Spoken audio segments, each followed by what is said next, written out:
Olá, ouvintes! O Matos Filho dá as boas-vindas a vocês a mais um Sinopse Tributária News. Esperamos que seja aqui o último do ano, porque foi um ano de muitas emoções aí no âmbito tributário. A gente sabe que a gente tem vivido já há alguns anos e mais detidamente nos anos de 23 e 24, muitas mudanças efetivadas aí com a emenda constitucional e regulamentação da reforma tributária. Convidou aqui, sou eu, Renata Correia Cubas, estou aqui com meu sócio Marcel Alcades Teodoro e representamos aqui o grupo de sócios da área tributária que tem debatido de forma bastante dedicada a esse tema nos últimos anos, especialmente nestes últimos meses, né, com a mudança do tema da Câmara para o Senado. A gente percebe que a mudança para o Senado foi anunciada como algo que não se esperava, a respeito de que não se esperava altas mudanças ou muitas alterações do texto da Câmara e da regulamentação. E a gente sabe que esse foi o pressuposto de todos os momentos aí da reforma, né? Alterações mínimas possíveis, diferenciação por setores minimamente aceitáveis, mas de preferência tentando manter aí os pilares da reforma tributária, da transparência, da uniformidade, da simplicidade, da desburocratização, com o mínimo de exceções possíveis. Mas a gente percebeu que a gente viveu aí um momento de Senado com mais de 1.000 emendas, pedidos de emendas para alteração em diversos setores, em temas que a gente acaba discutindo e trazendo para esse momento exatamente porque podem sim, né, e podiam nesse momento e podem no futuro ser objeto daquilo que exatamente a reforma busca evitar, que é discussões, contenciosos futuros, ou situações que podem não estar trazendo determinada isonomia para situações entre contribuintes que se encontram em situação muito parecida. Então, esse bate-papo aqui é exatamente para endereçar um pouco dessa mudança, dessa aprovação que aconteceu agora na Câmara, no Senado, e devolvido aí para a Câmara para aprovação. Marcel, qual aí a sua primeira impressão dessas alterações? Conta pra gente aí o que você sentiu das expectativas, o que você acha mais importante trazer para os nossos ouvintes. Aí, a gente sabe que tinha muitos temas polêmicos, né, e que foram bastante debatidos, split payment, o fantasma da substituição tributária e outros mais, bastante importantes. Acho que de início a gente pode dizer a nossa visão geral, né, sobre o texto que estava no Senado e o texto que foi para a Câmara. Nós vamos tentar tratar aqui de assuntos importantes e acho que aqueles mais substanciais para o próprio sistema, né, aqueles que foram mantidos, aqueles que tiveram algumas pequenas alterações do texto do Senado para o texto da Câmara, mas como visão geral, substancialmente, a gente não vê nenhuma grande alteração do texto do Senado que foi para a Câmara e do texto da Câmara que vai para a sanção presidencial. Quando dizemos substancialmente, dizemos com relação ao fato gerador, com relação ao IBS-CBS e os termos gerais dele. O que teremos são algumas questões relativas a exceções e tratamentos tributários diferenciados, imposto seletivo, e também determinadas questões relacionadas aí que nós vamos endereçando no decorrer da nossa conversa, sobre substituição tributária, a própria trava dos 26,5, né, o período teste, o período de transição, que vamos endereçar no decorrer desse papo. Acho que o primeiro ponto importante para a gente falar aqui para os nossos ouvintes estamos gravando isso no calor da aprovação. Estamos aguardando a edição aí do texto final, mas tudo indica que ele vai ficar da forma como ele está, da forma como a gente vai tratar aqui. Um ponto que me trazia muita curiosidade de saber como seria tratado tanto pelo Senado, né, como seria na volta da Câmara, era a trava dos 26,5%. Né? Isso foi colocado ali na primeira etapa da Câmara dos Deputados, aos 43, 45 do segundo tempo, a trava dos 26,5% de alíquota. A princípio, seria muito bom termos uma trava para que essa alíquota não seja maior. Ao mesmo tempo, é muito difícil verificar como que esse processo de manutenção da alíquota aí de 26,5% ele vai se dar, né? Uma vez que esse coloca a trava no projeto de lei, mas se diz, olha, se precisar de uma arrecadação maior, né? Ou seja, eu mantenho a trava aqui de 26,5%, mas se eu precisar de uma arrecadação maior, eu vou reduzir as hipóteses aí de tratamento tributário diferenciado, especialmente aquelas alíquotas reduzidas em 30%. Então, eu estava muito curioso para saber como é que ia ser o tratamento disso pelo Senado, pela Câmara, e basicamente ela foi mantida, a trava dos 26,5%. Acho que um ponto importante é que saiu bastante na imprensa, né? Se dizia que pelo texto do Senado, que foi para a Câmara dos Deputados, a alíquota poderia aí somar mais do que 28%, né? Porque o Senado acabou incluindo muitos produtos e muitos serviços em hipóteses de redução de alíquota, em tratamento tributário diferenciado, né? A Câmara dos Deputados, ali na aprovação do relatório, cortou muitas dessas inclusões e hoje se fala aí em uma alíquota, é o que se diz na imprensa, a gente não tem o cálculo disso, né? Mas se fala de uma alíquota um pouco menor do que esses 28% que se dizia. Falar de alíquota de BS, CBS nesse momento é muito difícil. Dificilmente você vai conseguir ter um cálculo específico para isso.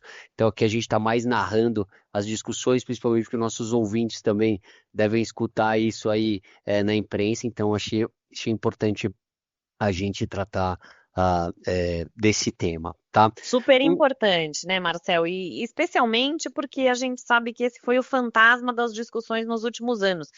Não se saber qual seria a alíquota máxima, que nós teríamos a, a maior alíquota do mundo, isso seria um grande desafio.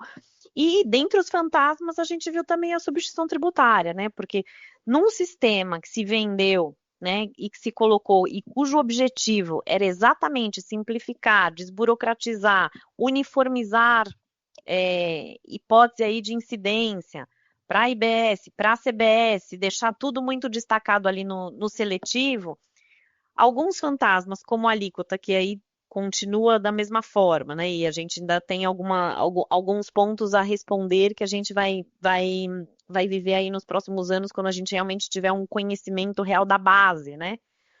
Que essa base tributável não é totalmente conhecida, né? Estamos uma base bastante ampla. Resolver alguns fantasmas que vieram aqui nesses últimos meses, como a substituição tributária, eu acho que foi super importante, né? A substituição tributária ter saído do texto. A gente sabe que durante as diversas discussões aí com os entes federativos, esse era um tema bastante controverso, porque havia posicionamentos no sentido de que ela deveria ser mantida, porque ela era mais prática, porque ela era mais fácil, mas ela trazia os problemas dos quais a gente quer se livrar. Então, o fato de ter tido muitas notícias, principalmente até a semana passada, de que ela se manteria e ela ter sido eliminada, eu acho que foi uma vitória importante aqui para a simplicidade nesse tema, né? Exatamente, a extinção da substituição tributária é um voto de confiança no novo sistema, né? A substituição tributária foi colocada no Senado, né? E depois aqui a Câmara não acatou essa alteração para bebidas alcoólicas, águas minerais, refrigerantes, cigarros e outros derivados do fumo, que são aqueles produtos, né, que a venda no varejo é muito difícil de ser fiscalizada, né? Isso até podia ser uma preocupação dos grandes contribuintes, dizendo, veja, se não se cobrar por substituição tributária, pode até aumentar aí questões relacionadas, né, à fraude, não recolhimento de tributos, etc. No entanto, né, o sistema que está sendo colocado agora, ele prega, né, que nós vamos ter menos sonegação, que nós vamos ter um sistema muito ágil de recolhimento, que nós vamos ter um sistema muito ágil de crédito, motivo pelo qual, em tese, não seria necessária a substituição tributária se o sistema funcionar perfeitamente, né? Então, acho que abrir mão da substituição tributária é um voto de confiança no sistema, mas como a gente sempre diz aqui, né, Renata, assim, o brasileiro ele é desconfiado e ele é desconfiado com razão, né? Ou seja, vamos ver se vai funcionar, mas acho que a exclusão da substituição tributária é um voto de confiança no sistema, no novo sistema, sem dúvida nenhuma. E se tem confiança de um lado, tem o mote da desconfiança do outro com o split payment, né? Exatamente, né? Acho que o split payment ele é um assunto controverso, ao mesmo tempo que ele coloca ali, né, numa perspectiva especialmente do fisco, né, de que isso evita aí fraudes e o não recolhimento do tributo, né, evita esse tipo de conduta. Por outro lado, isso afeta de uma maneira muito grande o fluxo de caixa das empresas, inclusive determinadas dinâmicas, né? Ou seja, se esse recolhimento vai ser automático via split payment, se eu não concordo com esse pagamento, como que eu vou questionar, né, esse pagamento? Agora eu só vou poder ter ações de restituição de imposto, né? Se eu vou ter que ir lá no judiciário solicitar uma liminar para que não se faça a retenção automática do meu tributo, ou seja, então ele vai trazer algumas dificuldades, né, grandes aí para o contribuinte, acho que seja com relação ao fluxo de caixa, seja com relação à própria não cumulatividade, né? Porque hoje eu espero o meu período de apuração inteiro para apurar créditos e débitos. Com o split payment isso não vai acontecer, a apuração vai se dar ali de uma forma mais imediata entre créditos e débitos, e especialmente essa questão, se eu quiser questionar o recolhimento do tributo, creio que vai ser um pouquinho mais difícil. Vamos ver como é que as coisas se acomodam com esse split payment, que a gente sabe, né, que no resto do mundo é o tipo de recolhimento que é colocado apenas para aqueles devedores contumazes, né, ou seja, para aqueles que não podem recolher o tributo. Então, no pagamento você já retém. Também estou curioso para saber como é que isso vai funcionar. Teve algum detalhamento dessa questão lá no Senado, o que foi mantido pela Câmara, especialmente com relação à entrada em vigor do split payments, né? Ou seja, o split payment, por enquanto, e acho que isso é importante, ele não é obrigatório, né? Ou seja, a regra geral de recolhimento do tributo é a regra geral de recolhimento do IBS e da CBS pelo fornecedor. É ele que deve recolher. O split payment é uma sistemática que está lá, mas ainda não é obrigatório, né? O que o Senado colocou, que foi mantido pela Câmara, veja bem, hora que isso for instituído, que seja instituído ali, principalmente nas vendas a varejo, de uma maneira simultânea, ou seja, para que não tenha tratamentos diferenciados com relação a isso. Vamos ver como é que eles estão trabalhando.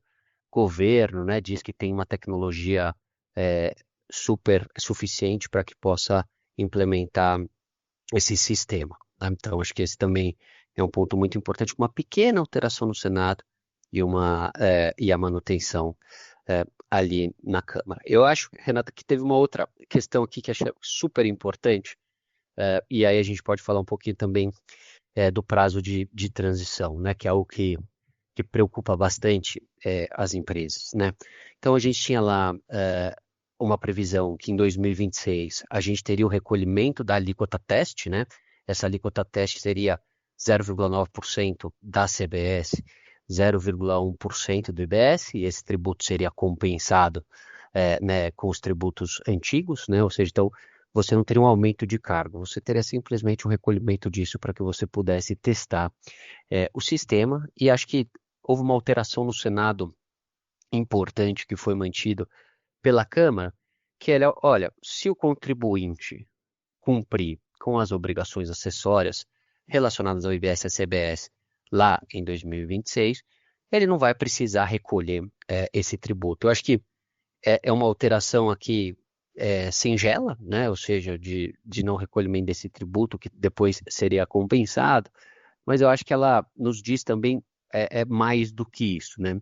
Que é a necessidade de os contribuintes, de os nossos ouvintes, se programarem para que a partir de 2026 ele tenha aí uma estrutura fiscal para que ele possa, além de todas as obrigações acessórias que ele está cumprindo atualmente, que ele vai ter que continuar cumprindo, para que ele possa cumprir as obrigações acessórias relacionadas ao IBS e CBS. Então, esse é um impacto muito importante para os nossos ouvintes e para todos os contribuintes, de verificar, né, com a área fiscal, sistemas. A gente sabe, né, hoje os sistemas vamos tomar como exemplo aqui, né, os sistemas que as empresas utilizam, esses sistemas gerenciais estão ligados com o sistema fiscal que está relacionado com a emissão da nota fiscal, e a gente sabe, né, a emissão de nota fiscal é onde nasce tudo, né? Então, se você tem algum erro ali nesse sistema, tudo vai passar a ter algum vício em termos de recolhimento de tributo e obrigação acessória. Então, para os nossos clientes, as áreas fiscais aí dos nossos ouvintes, já se preparem em termos operacionais para conseguir aí cumprir. Como a gente diz, até 2032, nós vamos ter mais trabalho do que a gente tem hoje em termos de obrigações acessórias, né? Sem dúvida nenhuma. E indicando aí outros temas de obrigações que teremos mais do que isso aí, de outros temas polêmicos, né, que trouxeram bastante preocupação nesse momento de mudança do Senado, foi com relação àquilo que está super conectado com o princípio de proteção à saúde e ao meio ambiente, né? O imposto sobre o pecado, ao que era essencial, o que podia ser reduzido e deveria ser tido como mais essencial para IBS e CBS nas reduções, e também aquilo que deveria ter uma tributação aí adicional, o imposto seletivo, né? A gente teve diversas discussões, né? Muitas vezes, até nas nossas discussões de alterações ali perante o Senado, muitas vezes a gente enfrentou isso quando a gente estava discutindo, tanto em Câmara quanto em Senado, o seletivo, que estava lá para aqueles determinados itens. Puxa, bebida açucarada está aqui, deveria ser retirado, porque há quem diga ali é um item básico, a população consome muito, mas o princípio é proteção à saúde. A gente sabe que o imposto seletivo ele tem essa função, claro, arrecadação, né, como todo o tributo aqui, mas regular comportamento. E se eu estou protegendo a saúde e o meio ambiente, eu estou falando aqui de bebida açucarada e entramos nas controvérsias. Puxa, a bebida açucarada está, mas outras coisas açucaradas não estão, né? E aí, na última semana, a gente teve entradas e saídas dessas discussões, né? E um texto que acabou ficando muito parecido com o que estava, discussão sobre armas e munições, discussão sobre as bebidas açucaradas, sobre minérios, que estavam aí todos aí no imposto seletivo e continuaram seguindo aí como sujeitos ao imposto seletivo. Não sei se você quer comentar aí esse Eu acho movimento. Nessa linha, né, o Senado fez algumas alterações, né, que queria, e acho que a principal delas era a exclusão das bebidas açucaradas do imposto seletivo. Acho que teve uma outra alteração que até se noticiou como sendo uma alteração substancial, mas na nossa visão ela não é, né, ou seja, retirou-se, até por conta de todas as críticas, né, a, a palavra exportação, quando se falava da incidência do imposto seletivo sobre os bens minerais, né? Ou seja, então antes estava extração e exportação dos bens minerais. O Senado tirou a expressão exportação, mas manteve a expressão extração, ou seja, então se eu extraio, antes de exportar eu tenho que extrair, né? Ou seja, se eu extraio, eu exporto, eu continuo aí onerando esse produto com o imposto seletivo. E acho que aqui também serve um pouco da máxima da Câmara dos Deputados quando ela recebeu o texto do Senado, né? Que é tentar excluir ao máximo toda e qualquer hipótese de maior redução de carga tributária. Então a Câmara volta ali para o seu texto original, para fins de imposto seletivo também, né? Voltando aí para o texto, a questão das bebidas açucaradas. Além desse tema do imposto seletivo, nós tivemos aí a discussão que afeta bastante o setor de saúde, que seria no sentido de excluir a lista, né, daquilo que estaria beneficiado para o setor de saúde, e incluir uma lista mais conceitual, voltada a diabetes, questões, doenças oncológicas e produtos nesse sentido, né? Isso foi uma intenção bastante noticiada aí nos últimos tempos, a partir da discussão do Senado. Marcel, não sei se você quer comentar como que ficou isso. A gente sabe que a tendência era se manter muito do jeito que estava, né, para evitar qualquer discussão. e quais as consequências? Nesse sentido, a Câmara foi implacável, né? Pegou o texto do Senado e não acatou a grande maioria, eu diria que a quase totalidade daquilo que o Senado incluiu em listas, né? E acho que o Senado incluiu em listas muito em decorrência de uma discussão que a sociedade tem feito, né? Ou seja, de tentar aperfeiçoar essas listas. Eu acho que tudo que foi incluído ali, algum sentido tem, né? Mas como a gente sabe, toda tributação por lista gera algum tipo de controvérsia e eu não tenho a menor dúvida que vai gerar um contencioso com relação a isso, né? Por que que determinado produto está, por que que determinado produto não está. Mas acho que aqui a Câmara seguiu aquele princípio que a gente falou um pouquinho do imposto seletivo, né? De que não vamos aumentar a lista de exceções, não vamos aumentar a lista de reduções eh, da carga tributária. Então, basicamente, todas essas inclusões, né? Aqui acho que não é o momento, acho que depois a gente, né, setorialmente, a gente pode detalhar aí para os nossos ouvintes. Acho que aqui não daria tempo da gente fazer isso, né? Mas setor a setor a gente pode detalhar. Mas como regra geral, acho que a gente pode dizer que o Senado, que a Câmara negou a quase totalidade daquelas inclusões é, feitas pelo Senado, né? Então, eu acho, né, Renata, diante disso, acho que falamos um pouquinho, né, desse trâmite que foi do Senado para a Câmara, né, depois que foi colocado em votação no Senado, acho que andou muito rápido, né, o processo, acho que com a aprovação esse ano, vamos esperar aí uma sanção presidencial ainda esse ano, mas acho que a gente tem que falar um pouquinho agora, né, o que que a gente vai esperar, né, para 2025 e passar uma mensagem aqui para os nossos ouvintes, né? O que na nossa visão eh, é aí o foco aí de pensamento em 2025, que é mais um curto prazo, mas também aí de 2026 para frente que a gente vai ter já aí pelo menos o cumprimento de obrigações acessórias obrigatórias. Acho que a gente começa o ano com uma nova Bíblia, né?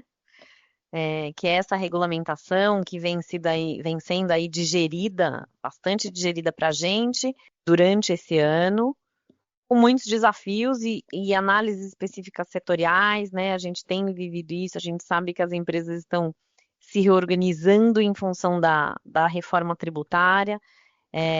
Acho que a gente tem uma tendência, a gente tem um sistema tributário mais limpo, por mais que tenha sido tropicalizado e tenha os seus desafios, a gente consegue explicar melhor nosso sistema tributário no sentido de, né, atração de investimentos e tudo mais, e acho que há um nível importante de simplicidade que foi alcançado, apesar de que teremos aí todos esses desafios, porque o sistema tributário blindado seria aquele sistema tributário sem exceções, nós temos aí um sem número de exceções por setor, né? Tanto que é praticamente impossível falar de reforma tributária sem pensar em temas setoriais por conta das exceções, dos tratamentos diferenciados e das discussões possíveis, né, que existem com relação às reduções e a como se dará esse contencioso, né? Porque apesar da gente ter aí novos tributos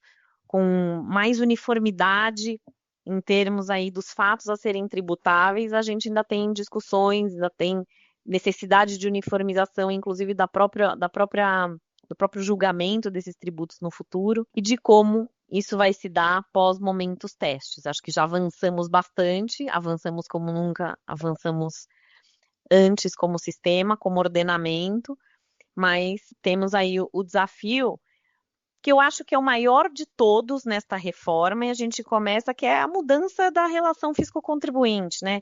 Tão sonhada, tão pensada nesse momento de reforma, mas ainda incipiente em termos regulamentares, né? Porque a gente ainda tem um regulamento, né, dessa reforma que reproduz muitas das previsões existentes no sistema atual que são fundadas em outro tipo de relação fisco-contribuinte, com muito mais desconfiança, com muito mais litígio, cultura de litígio nesse sentido. Para finalizar, né, Renata, acho que e a gente viu, pessoal, a gente deixou o melhor para o final, que é a pergunta de $1 milhão, né? A minha carga tributária vai ou não vai aumentar, né? E aí eu acho que esse é o momento, 2025, que já é possível. Obviamente que um cálculo super detalhado ainda não é possível, mas é claro que vocês, aí os ouvintes, já podem começar a trabalhar em termos de como essa carga tributária vai acontecer na transição, sendo muito importante olhar para os créditos, olhar para os débitos, olhar para as alterações realizadas aí setoriais, como a Renata falou. Em termos de simplificação, não tem a menor dúvida que essa reforma ajuda muito, né? Em termos de carga tributária, estamos bastante preocupados. Até então, não vimos nenhum setor dizendo que a carga tributária reduzirá de uma forma importante, e sabemos que tem muitos setores que terão um aumento muito grande da carga tributária. Então, importante aí um planejamento pelos nossos ouvintes. Acho que já é possível fazer isso com relação a créditos, débitos, regimes diferenciados, para tentar se ter uma ideia do que vai acontecer com essa carga tributária. E sistemas, né? Acho que tem muitas lições de casa a serem feitas, e é claro que em 2025, com todas essas alterações e outros anúncios também em âmbito de alteração no sistema tributário, né? Pilar 2,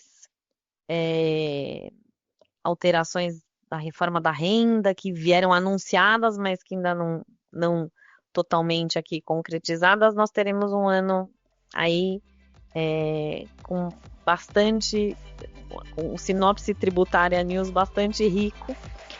Continue contando conosco, os nossos materiais, nossos sócios todos aqui por nós hoje representados estão aí se debruçando para continuar trazendo essas pílulas das novidades tributárias para vocês e encaminhando aí em 2025.